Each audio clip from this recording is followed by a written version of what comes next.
할렐루야. 오늘도 새날을 주신 하나님을 찬양합니다. 오늘도 말씀으로 시작하는 이 하루, 말씀 충만, 은혜 충만, 성령 충만하시기를 주님의 이름으로 축원합니다. 오늘은 역대하 5장 10절 한 절만 봉독해 드립니다. 하나님의 말씀을 경청하시기 바랍니다. 궤 안에는 두 돌판 외에 아무것도 없으니 이것은 이스라엘 자손이 애굽에서 나온 후 여호와께서 그들과 언약을 세우실 때에 모세가 호렙에서 그 안에 넣은 것이더라. 아멘. 오늘도 이 말씀을 통해 우리에게 주신 하나님의 음성을 듣게 되길 바랍니다. 자, 오늘 본문 1절은 솔로몬이 여호와의 전을 위하여 만드는 모든 일을 마친지라 라는 말로 시작을 합니다. 지난 7년 동안, 그 긴 시간 동안 최고의 자재와 최고의 기술자와 수많은 인력을 동원해서 성전 건축을 드디어 완공하게 된 것이죠. 그러나 건물이 완공되었다고 해서 그것이 진정한 성전이 되는 건 아닙니다. 화려한 금과 백향목으로 치장했을지라도 그곳에 하나님의 임재가 없다면 그건 그저 값비싼 건물에 불과할 뿐입니다. 솔로몬은 이 사실을 너무 잘 알고 있었죠. 그래서 그는 이 성전의 주인이신 하나님을 모셔드리는 가장 중요한 일을 준비합니다. 오늘 말씀해 보시면 2절에 솔로몬이 여호와의 언약궤를 다윗성 곧 시온에서부터 메어 올리고자 하여 이스라엘 장로들과 모든 지파의 우두머리 곧 이스라엘 자손의 족장들을 다 예루살렘으로 소집하니 그랬습니다. 솔로몬은 성전 완공 이후에 다윗성에 안치되어 있던 여호와의 언약궤를 이제 메어 성전으로 올리게 되는 거죠. 그런데 오늘 10절 말씀에 보면 이때 궤 안에는 무엇이 들어있었는가? 10절에 궤 안에는 두 돌판 외에 아무것도 없으니 이것은 이스라엘 자손이 애굽에서 나온 후 여호와께서 그들과 언약을 세우실 때에 모세가 호렙에서 그 안에 넣은 것이더라 그랬습니다. 원래 이 언약궤 안에는 아론의 쌍난 지팡이와 만나도 있었잖아요. 근데 만나는 가나안에 들어오면서 더 이상 내리지 않았기 때문에 진작에 없어졌을 겁니다. 아론의 쌍난 지팡이가 언제 어떻게 없어졌는지 알 수는 없지만 이것도 지금 궤 안에 없다는 얘기는 이제 더 이상 마른 지팡이에 싹이 나는 기적을 보지 않더라도 오직 하나님 말씀만으로 충분하다. 하나님 말씀 위에 임재하시고 말씀을 통해 일하시는 분이다 라는 것을 우리에게 보여주고 있는 것이죠. 솔로몬의 성전이 암으로 금으로 치장을 하고 화려하게 장식을 했어도 그 제단이 아무리 거대하고 물두멍이 대단하다 해도 하나님 말씀이 없으면 하나님은 그곳에 임재하지 않은 것입니다. 여러분, 하나님의 임재하심은 어떤 신령한 영적 체험을 할 때 임재를 확신할 수 있는 게 아니에요. 병든 자가 고침받고 안준뱅이가 일어나고 맹인은 눈을 뜨며 죽은 자가 다시 살아나는 기적을 눈앞에서 목격한다 해도 눈앞에서 도무지 믿지 못할 기적이 일어난 그때에도 하나님은 거기 계신 게 아닐 수 있다는 것입니다. 사도행전 말씀에 보면 은장색 데메드리오가 귀신 들린 여종을 이용해서 기적을 행하고 그녀를 수입원으로 삼았던 것을 우리가 잘 알고 있지 않습니까? 나중에 사도 바울이 귀신을 쫓아내니까 이 데메드리오가 수입원이 사라진 것에 분노해서 바울을 고발해버리죠. 이 사건을 보면 귀신도 얼마든지 기적을 행하는 것을 보게 됩니다. 그래서 무당들이 누군가의 과거와 현재를 알아맞히는 것은 얼마든지 가능할 수 있어요. 왜요? 귀신 들렸기 때문에 그렇습니다. 그러나 그렇게 귀신 들리고 귀신을 통해 기적을 행한다고 해서 그곳에 하나님이 계시는가? 그렇지 않다는 것이죠. 다만 하나님의 말씀이 선포되고 들려지는 그곳에만 하나님은 반드시 임재하신다는 사실을 오늘 말씀은 우리에게 증거하십니다.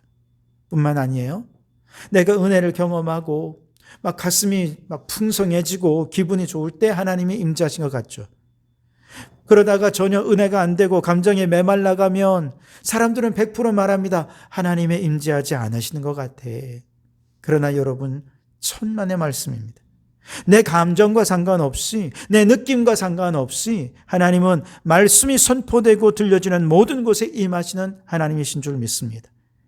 그러므로 마음을 열고 말씀을 믿음으로 받기만 하면 주님은 내 안에 임재하십니다. 메마른 심령에 생수가 되어 강같이 흐르는 놀라운 역사가 일어날 것입니다. 그래서 솔로몬이 언약궤를 지성소에 봉안하는 것은 이제 하나님이 두 돌판을 담은 이곳에 임재하시고 성전이 비로소 성전이 된다는 뜻입니다. 그러니 여러분, 우리 신앙생활이 화려한 기적을 기대하거나 혹은 감정에 치우치지 않길 바랍니다. 진정한 부흥과 하나님의 임재는 우리 인생의 지성소 중심에 하나님 말씀을 모실 때 시작이 되는 줄 믿습니다. 성경을 읽을 때 살아계신 하나님을 대하듯 성경을 대하고 그 말씀 위에 하나님의 임재하심을 믿는 믿음으로 성경을 읽으십시오. 그분의 말씀이 우리의 생각 속에 들어와 내 가치의 기준, 내 삶의 기준으로 삼으셔서 우리는 하나님이 거하시는 성전으로 지어져가는 성도들이 되실 수 있기를 주님의 이름으로 축원합니다. 자, 언약궤가 이제 지성소에 들어갈 때 그곳에 있던 제사장들은 어떤 태도를 보였는가? 11절에 보시면 이때에는 제사장들이 그 반열대로 하지 아니하고 스스로 정결하게 하고 성소에 있다가 나오매 그랬습니다. 제사장들은 평소에는 순번에 따라 제사장 임무를 수행했죠. 그런데 여호와의 궤를 옮기고 성전을 봉헌하는 이 특별한 날에는 제사장들 순번에 상관없이 모든 제사장들이 다 나와서 자신을 성결하게 하고 제사의 직무를 감당했다는 뜻이죠. 왜냐? 하나님을 대면하기 위해서는 인간의 제도나 형식보다 내면의 거룩함이 더 중요한 것이기 때문에 그렇습니다. 그런데 사실 조금 더 정확히 말하자면 우리가 거룩하고 성결하게 한다고 해서 그곳에 하나님이 임재하시는가? 그런 것이 아닙니다. 하나님이 임재하신 곳이 거룩하기 때문에 우리가 거룩하고 성결하게 우리 자신을 준비해야 하는 것이죠. 모세가 호렙산에서 불타는 떨기나무 가운데서 하나님을 만났을 때 하나님께서 뭐라고 말씀하셨습니까? 네가 선 땅은 거룩한 땅이니 내 신을 벗어라, 그렇게 말씀하지 않습니까? 똑같은 사막입니다. 똑같은 광야고 메마른 땅입니다. 모세는 어쩌면 좀 전에 그 길을 지나갔을지도 모릅니다. 그런데 하나님이 임재하시고 그곳에 하나님의 불길이 임하니까 그 땅이 거룩한 땅으로 변화되더라는 것이죠. 그리고 거룩하신 하나님을 배웁기 위해 하나님은 내 발에 신을 벗어라, 거룩하고 성결한 자가 되어라, 그렇게 거룩하고 나서야 비로소 주님을 배울 수 있노라 말씀하신 것이죠. 그래서 오늘 본문에서 제사장들이 스스로를 정결하게 했다는 것은 모세가 신을 벗는 것과 마찬가지입니다. 여러분, 우리가 예배 자리에 나올 때 사실은 내가 나오고 싶어서 나온 게 아니에요. 나의 힘과 나의 능력으로 나온 게 아닙니다. 나의 의지로 나온 게 아니에요.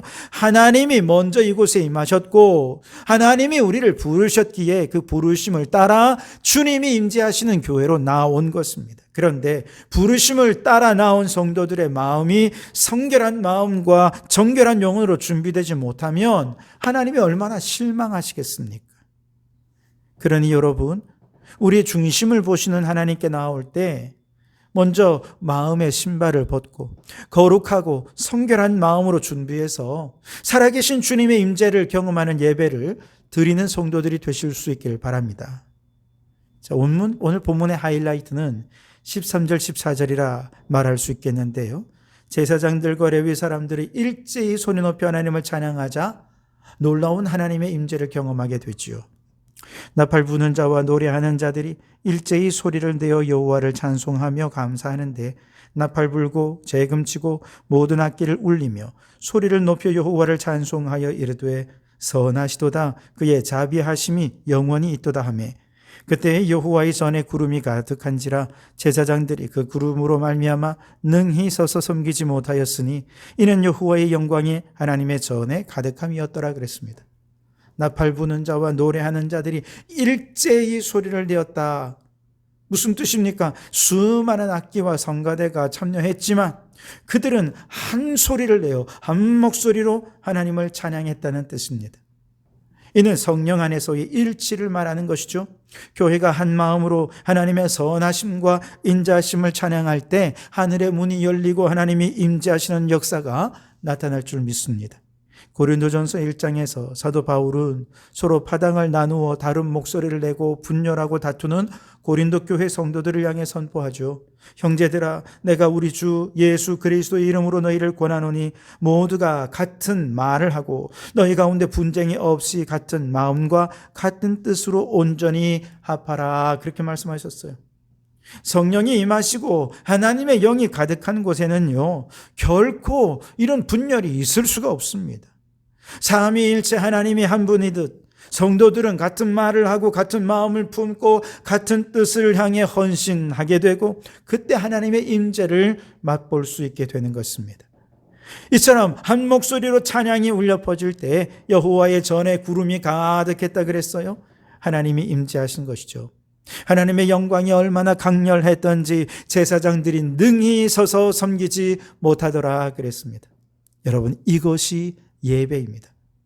인간의 모든 활동이 중단되고 오직 하나님의 영광만이 가득한 상태, 그 거룩하시고 위엄찬 하나님 앞에서 능히 서서 섬기지 못할 정도로 충만한 하나님의 임재를 날마다 사모하며 매번 예배 때마다 살아계신 하나님의 임재를 경험하고 감격적으로 능히 섬기지 못할 정도로 두렵고 떨리는 마음으로 하나님께 찬양하며 예배할 때 하나님께서 우리를 만나주시고 우리 안에 놀라운 은혜를 베풀어 주실 줄 믿습니다. 여러분, 구약의 성전은 대단히 화려한 건물이었죠.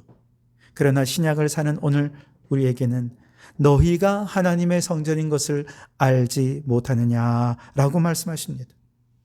솔로몬의 성전이 완공되었을 때 하나님의 영광이 임했던 것처럼 우리의 삶의 중심에 하나님의 말씀을 안치하고 우리 자신을 정결하게 하며 매 순간 감사와 찬양의 제사를 드릴 때 감당할 수 없는 하나님의 영광이 우리 마음의 성전에 임하게 될 줄 믿습니다.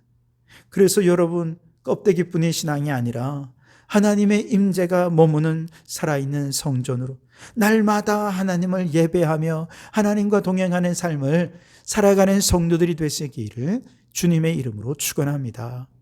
기도하겠습니다. 거룩하신 하나님, 오늘 솔로몬 성전에 가득했던 그 영광의 구름을 사모합니다. 우리 마음의 중심에 주의 말씀을 두게 하시고 날마다 우리를 정결하게 하셔서 주님이 거하시기에 불편함 없는 성전이 되게 하옵소서. 우리의 입술에서 찬양이 끊이지 않게 하시며 하나님의 영광에 압도되어 오직 주님께만 영광 돌리는 삶을 살게 하옵소서. 예수님 이름으로 기도하옵나이다. 아멘.